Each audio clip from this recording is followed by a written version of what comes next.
नमस्कार। आज बहुत दिनों बाद फिर से मुलाकात हो रही है। बीच का कुछ अरसा निकल गया है। आखिरी वाला जो वीडियो था वो ग्वालियर के बारे में था। वो उस समय मैंने कहा भी था कि हम तानसेन की बात बाद में करेंगे।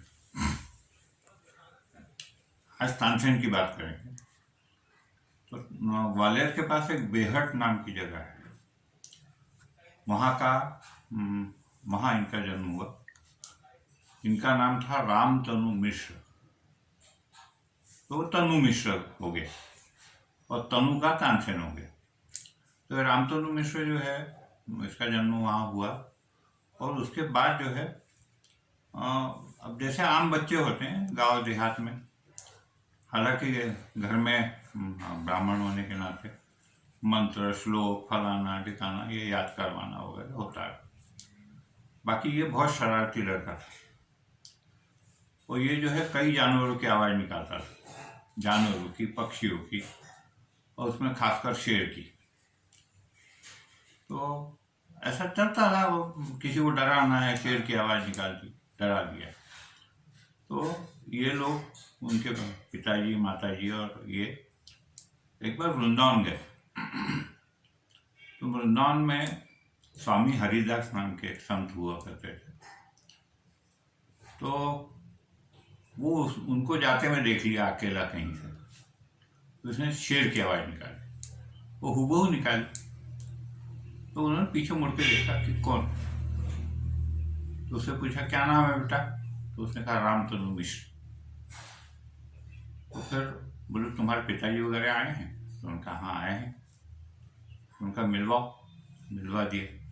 तो उन्होंने कहा कि इस लड़के में अजीब योग्यता है, आवाज़ अलग अलग प्रकार के इमिटेट करने की या बनाने की, आप इसे गाना सिखाइए। तो उनका कौन सिखाएगा, यहाँ कैसे रहेगा वो, या क्या होगा। उन्होंने कहा उसकी सारी व्यवस्था मैं कर लूँ, आप तो हाँ बोलो कि गाना सिखाना है। उनका ठीक है सिखाइए, हमारी कोई एतराज़ नहीं। और उन्होंने गाना सिखाया स्वामी हरिदास जी, और वो बड़ा गवैया हो गया मतलब। तो उसका नाम जो है रीवा तक पहुंचा, रीवा दरबार तक। तो रीवा दरबार ने भी तय किया कि उनको बुलाते हैं। तानसेन वहाँ गए, उनका गाना हुआ और उन्हें वो पसंद आ गया महाराजा को। महाराजा ने कहा नहीं, अब आप दरबारी गायक हो हमारे। वो वहाँ रहा। 2-4 साल बाद उनकी कीर्ति जो है दिल्ली तक पहुँच गई, अकबर बादशाह तक। तो अकबर ने एक पत्र लिखा रीवा महाराज को कि साहब इसको हमारे दरबार में भेजें और हम दरबार में रख लेंगे, हम मने वहीं रखेंगे। तो ये बार बार हाथ जोड़ के कहता था कि आप रीवा दरबार से कहा इसने कि मैं जाना नहीं चाहता हूँ दिल्ली या जो भी है। तो उन्होंने कहा अरे इतना बढ़िया मौका मिल रहा है, जाना चाहिए। वो बड़े अनिच्छा से वहाँ गए और वहाँ के दरबार के तौर तरीके ये सीखने में कुछ समय निकल गया और फिर वो गाने लगे। गाते गाते होता ये था कि उनका गाना समाप्त होने के बाद फिर चर्चा भी होती थी गाने पर। तो अकबर बादशाह ने कहा कि क्या आपको दीप राग आता है, और क्या वास्तव में दीपक जल जाते हैं उससे। उनका जल तो जाते हैं लेकिन जो गाता है ना उसकी 12 बज जाती है, यानी इतना गर्म हो जाता है, वो इतनी गर्मी होती है कि उसका तोड़ एक ही है, और मैंने मेघ मल्हार गाया कोई और बारिश हो, बारिश होनी चाहिए। और मैं नहीं गा पाऊंगा, एक बार यदि दीपक गा दिया है तो मेघ मल्हार ने उनका नहीं गाओ गाओ, उसमें तो बहुत परेशानी होती है, बहुत तकलीफ है। उसके कारण मेरी हेल्थ बिगड़ जाएगी, महीना 2 महीना 4 महीना कोई नहीं दूसरा गायक मिलता तो क्या होगा फिर। वो बारिश होनी चाहिए मेघ मल्हार। तो पीछे पड़ गया बादशाह की, नहीं वो तो शाम के समय होना ही चाहिए। उन्होंने दीप राग गाया, दिए जले। बाकी दीपक राग गाने के बाद जब समाप्त हुआ तब उनके शरीर की जलन होने लगी, शरीर पूरा जलने लगा, ऐसा लगा कि जल रहा है जैसे। तो जमुना जी तक गया, वहाँ उसमें डुबकी लगाई, बाहर निकले तो 1 घंटे में सूख गए कपड़े, फिर से डुबकी। तो ये क्रम चलता है, मैंने सोना नहीं है, जागना नहीं है, कुछ ऐसे ही ऐसी वाली स्थिति है। तो आगे आगे वो पैदल चल दी कि नदी के किनारे किनारे चलो भाई, जब कोई दिक्कत हो तो। वो आए मथुरा के आसपास। तो मथुरा के आसपास आए तब हुआ ये कि वो अपना 1-1 घंटे में जाते, डूबते, फिर बाहर आ जाते, डूबते, फिर बाहर आ जाते। और खाने पीने की व्यवस्था भी नहीं थी वैसे। तो वहाँ 2 लड़कियां पानी भरने आई, एक 15 साल की थी, एक 13 साल की थी। तो वो उन्होंने देखा उसका क्रम कि ये घंटे घंटे में पानी में जाता है और कपड़े सूख जाते हैं। तो वो आपस में बात करती हैं कि इसको जो है ना दीप राग का सताया हुआ है, इसने दीप राग गाया होगा और फिर उसका तोड़ नहीं मिला इसको। अब इसने सुन लिया और वो पीछा करता हुआ उनके घर गया। नागर ब्राह्मण की लड़कियां थी दोनों, उनके पिताजी थे, दादाजी भी थे। तो इसने कहा कि मैं जानना चाहता हूँ कि लड़कियों को गाना वाना आता है क्या? उनका हाँ हाँ बहुत अच्छा गाती है, सब बातें। उनका ये मेघ मल्हार गा के बारिश करा सकती है? उनका हाँ करा तो सकती है। नहीं आप कौन हो? तो उन्होंने अपना परिचय दिया कि मैं अकबर के दरबार में हूँ ये। तो उन्होंने पहले उनसे कबूल करवा लिया कि इन बच्चियों का नाम आप वहाँ नहीं बताएंगे, या किस गांव में ये हुआ, मैंने किस गांव में बच्चियाँ रहती है और क्या होता है, ये आप नहीं बताएंगे। मेघमंडला तो आज शाम को गा देंगे। तो वो वहाँ रुका, भोजन किया उसने, और भोजन करने के बाद वो शाम के समय मेघमल्हार गाना शुरू किया लड़कियों ने। तो एक का नाम था ताना, एक का नाम था रीरी, ताना रीरी ऐसे नाम थे उनके।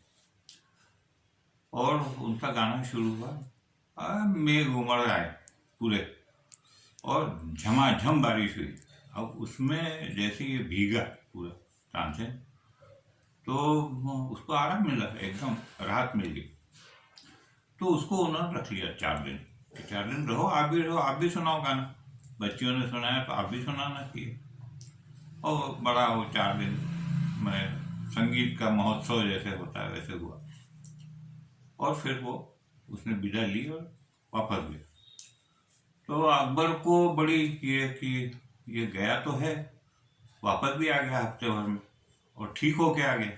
अब उसके पीछे पड़ गए थे कि किसने गाया तुम्हारे लिए मेघमल्ला, किसने गाया मेघमल्ला। अब वो रात दिन उसको टॉर्चर करना शुरू कर दिया उसने कि आप नाम बताओगे जिसने गाया। तो आखिर भाई ब्राह्मण आदमी कितना कष्ट थोड़ी सहन करता है, क्षत्रिय थोड़ी था कि सुई चुभोते तो मान लेता।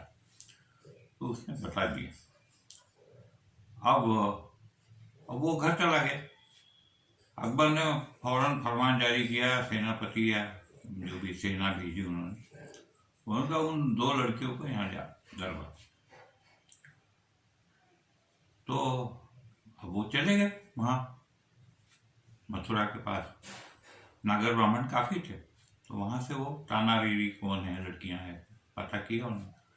और फिर उन्होंने वो सारा जो कपड़े और जेवर और ये और वो ये सब लिए। उनका अकबर बादशाह के दरबार में आना है 2 बच्चियों। तो दादा जरा समझदार था, उसने कहा कि देखिए हम अकबर के दरबार में भेजने को मना नहीं कर रहे या ले जाने को भी मना नहीं करेंगे, लेकिन उनको दरबार के तौर तरीके भी मालूम होना चाहिए। उनको तो उर्दू भी नहीं आती है ठीक से, उनका तौर तरीके मालूम होना चाहिए। तो ये हम उनको 1 महीने में सिखा देते हैं, आप 1 महीने बाद आइए, लड़कियां तैयार रहेंगी और फिर आप चल जाइए, ले जाइए इनको। तो सेना तो समझा बुझा के उनको वापस कर दिया। और वहाँ जितने नागर पंडित थे पूरे इसमें उनके आसपास के एरिया में, तो उन्होंने ये बात बताई कि हमको यहाँ से भागना ही पड़ेगा कुछ भी हो जाए, क्योंकि अकबर कभी भी आ सकता है और कुछ भी कर सकता है। तो बेहतर यह है कि अपन यहाँ से भाग चले। तो उन्होंने सोना चांदी या जो भी कन्वर्ट कर लिया गोल्ड में या इसमें, और वो वहाँ से चल पड़े। तो कहाँ जाएं? तो अब ये सुनी अकबर तो शिया राज्य में चले जाएं तो शायद बच जाएं, ऐसा इनको लगा। अब शिया राज कौन सा था उस समय? रानी रूपमती, बाज बहादुर, ये सब मैंने मालवा वाला, पूरा मालवा उनका अधिकार था, बाज बहादुर का। तो उन्होंने सोचा कि अब इंदौर तरफ चलो, इंदौर या जहाँ भी वो मैंने मालवा में जाना है। ये लोग मालवा गए और मालवा से फिर वो गुजरात माइग्रेट हो गए। इसलिए गुजरात में अब यहाँ नागर कम मिलते हैं, मथुरा के आसपास या इसके आसपास, और गुजरात में मिलते हैं। ऐसी है ताना रेड्डी की कहानी।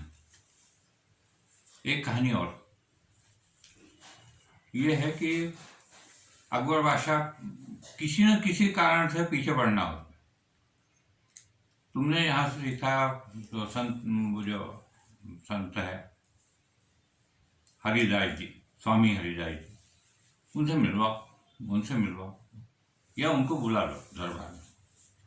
तो तानसेन ने कहा वो कहीं दरबार नहीं जाते, कहीं नहीं जाते, कहीं के गाना गाते ही नहीं। वो गाना गाते हैं सिर्फ कन्हैया जी के मंदिर के सामने, वहाँ गाते हैं, और वो भी 1 घंटा 1.5 घंटा गाते हैं, जो भी उनका मन करे। उनका चलो अपन चलते हैं,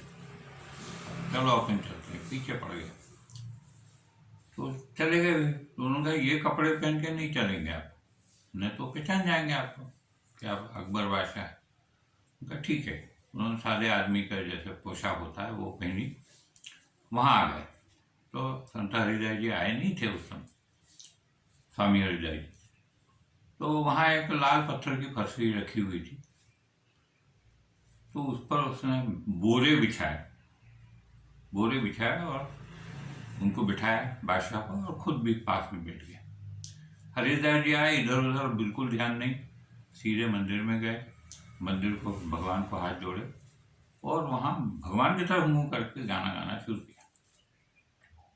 1-1.25 घंटा जो भी कुछ गाया। तो अकबर उसके कान में कहता है तानसेन कि अरे बाप रे, ये तो बहुत बड़े गवाही है, मैं तुमसे भी अच्छे हैं। उन्होंने कहा गुरु है मेरे से अच्छे होंगे। बोले अब हमारी पहचान करा दो उनसे। अब हो गया, पर उसने कहा देखता हूँ, मौका देख के बात करेंगे। उनका गाना समाप्त हुआ, उन्होंने प्रणाम किया, आरती हो ही गई थी पहले। तो वो नीचे उतरे तो सामने तन्नू दिख गया। पुकारा, तन्नू तुम कैसे, आओ। अब वो गया, पैर छुए उनके। तो धीरे से उसके कान में कहती, इसको क्यों ले आए हो? बोले इसको मैंने किसको? बोले तू बेवकूफ़ समझ रहा है मुझे, मैं समझ नहीं पा रहा हूँ ये है कौन। तो बाकी नहीं लाना चाहिए, अभी आएगा, अब इसके पीछे फौज आएगी, फिर सब मुसलमान हो जाएंगे और हम सब गड़बड़ कर देंगे। उनका अब आज तो पहचान करा ही देता हूँ आपसे। उनका ठीक है, करा लो भाई। वो गया, उनका वो परिचय करवा देता हूँ मैं, चलिए। वो परिचय करने आ गए। उसने भी बड़े इससे आदर से कहा कि आप बहुत बड़े ये हैं और मैं आपको कुछ देना चाहता हूँ। उसने कहा सब तो है मेरे पास, और जो मुझे चाहिए वो भगवान से मांग लूँगा, भगवान नहीं दे सकता क्या? उनका नहीं, मुझे कुछ तो देने हैं आपको, तो आप बताओ कि क्या दूँ, वही दूँ। तो इन्होंने तानसेन से कहा कि तुम कहाँ बैठे थे अभी, फर्शी पर? बोले हाँ। बोले वो बोरे हटाओ, एक कलसा पानी ले आओ और धो उसको, पत्थर धोया उन्होंने। तो प्योर शुद्ध पन्ना। तो उन्होंने कहा ये पन्ने का पत्थर मुझे दिया है भगवान ने, और इसमें कोर उसकी जो है टूटी हुई।